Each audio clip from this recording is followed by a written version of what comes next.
Welcome everybody to the Chronexialogy of the Danganronpa timeline. This is a spoiler-free guide and I implore the comment section to remain this way as well. Please, oh pretty please. This is a super spoiler-sensitive franchise and I can't really monitor all of the comments at once, so just be warned before you get into reading them. Anyway, my name is Misty/Chronexialogy, and if you've been dying to know how to tackle this monstrosity of a headache, you came to the right place. If this is the first Chronexialogy you're seeing, I should probably tell you how I do things around here. If you've seen my Fate Stay Night timeline, my Monogatari one, or the Toaru franchise, you probably know how this is gonna play out, but I'll assume you're new to the script and I'll explain to you the concept. When it comes down to timelines, there's a few variants to keep in mind. There is usually the broadcast order, the chronological order of how the events unfold, and my personal recommendation at the end on which to tackle. If we were to cover the anime alone, this video would be 2 minutes long and it wouldn't quite clear the confusion people have about the franchise. Nonetheless, I will cover the anime's chronology, but as a heads up, there's more to it, a lot more to it.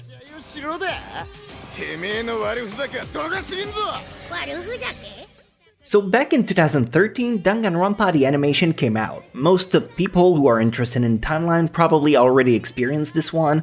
Everyone who played the video game counterpart on PS Vita or PC will preach to you to high level how the game is leagues better than the anime. And well, while it does benefit from more character development, there's nothing wrong with liking the anime alone. Maybe you can't afford to buy the game, or you don't have several hours to put in watching a game walkthrough. That's fine, we're not here to judge. But the confusion begins after this one. Danganronpa jumped from 1 to making 2 Danganronpa 3.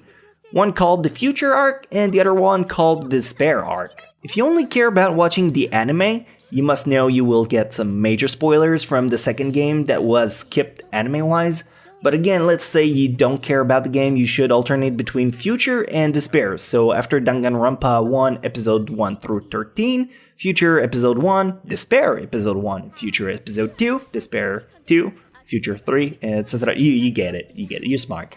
Once you're all done with Future and Despair, there's the special called The End of Hope's Peak High School, Hope Arc, and finally you should wrap it up with Super Danganronpa 2.5, Nagito Komaeda. That's the broadcast order, and the one I would recommend if you're into the anime alone. The chronological order of the events would be nearly the same, except Despair happens before anything else. If you came just for the anime order, this is it. You can close the video, you're all done.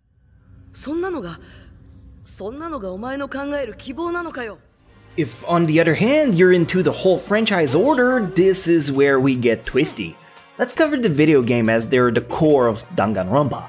The beginning starts with Danganronpa Trigger Happy Havoc, first game who came out in 2010 on PSP, PS Vita, PC, PS4, Linux, and also mobile.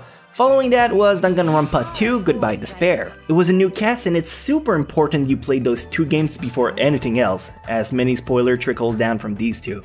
After that was Danganronpa Another Episode Ultra Despair Girl. It was a shooter-like action-adventure game.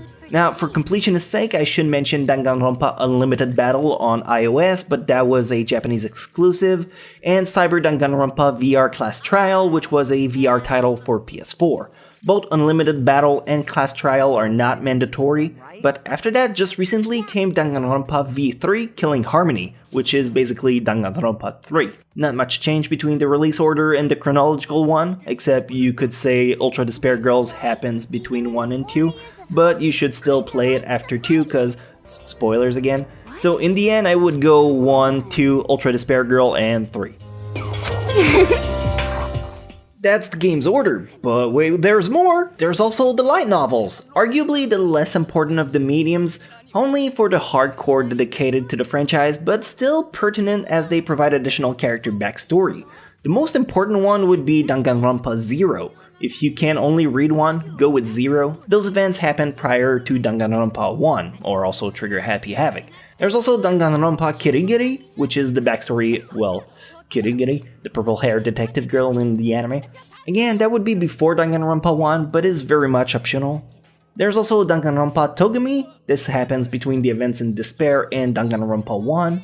And finally, the last one I would recommend is Danganronpa Trigger Happy Havoc if it's a what-if scenario that's incredibly touching and sentimental, but it's not canon, so only go for it if you're a hardcore dedicated to the franchise. So at this point I'm assuming I've just confused the hell out of you way more with all these extra titles. But don't worry, I'll give you a clear path to go through. This was just the groundwork to make you understand how big the franchise truly is beyond the anime. I'll start by giving you the official timeline of the chronological events, and we're gonna end with how I recommend you to go in. The chronological events, and not the way to go about this at all, but you should know how things happen to start with. It begins with Danganronpa 3, Despair. Next is the light novel, Danganronpa 0, Danganronpa Kirigiri, Danganronpa Togami, Danganronpa 1, also known as Trigger Happy Havoc the game. Either the anime or the game, they're both the same story. I'm not here to be preachy and tell you to pick the game over the anime because it's more detailed, that's up to you and how you want to tackle the ordeal. Still in the chronological order after that is Danganronpa Another Episode Ultra Despair Girl, Danganronpa 3 Future, and then the game Danganronpa V3 Killing Harmony. You still good? Hang in there, there's just a little bit more. If you're at the end of your wits and full of despair because you still have no clue how to go about it, here's the final answer of what myself and a fan of the franchise will recommend. This is the ultimate order. Puns. The perfect way to go about this is you should start with Danganronpa 1. Once again, either the game, which is outstanding, or the animation. Many will tell you to avoid the animation because it's an awful adaptation in comparison to the game, but personally it's what got me into the franchise, so I can't go around saying it's trash because I liked it. After Danganronpa 1 should be straight up Danganronpa 2 Goodbye Despair. That's a game exclusive, no anime adaptation. Next you should go for Danganronpa Another Episode Ultra Despair Girls. Follow that up with the anime Danganronpa 3 Future Arc and Despair Arc, again alternating between each one every episode, Future 1, Despair 1, Future 2, Despair 2, etc. After you're done, watch Danganronpa 3, the special, The End of Hope Peak, and the OVA that came after that called Super Danganronpa 2.5 about Nagito. And finally end with the brand new game Danganronpa V3 Killing Harmony. That's it, not too hard, right? Again, I must stress how spoiler sensitive this franchise is. People die left and right, so it's imperative you go in with an approach that won't ruin you some shocking plot twists. If you can afford to get the game, I recommend them for a better experience, but I know not everyone can. I think I got everything right. If I did a major mistake, please feel free to correct me in the comment section. I hope you enjoyed this episode of Chronexialogy. If you did, I'd be really grateful if you could leave a like and subscribe. It's a lot of research to make sure I don't fuck up anything. I do them once in a while too, to help clear out some confusing timeline. Maybe you'd like to check out the previous one I did. It's kind of the series I'm most proud of on my channel. Otherwise, thanks for watching, and I hope I can see you all again next timeline.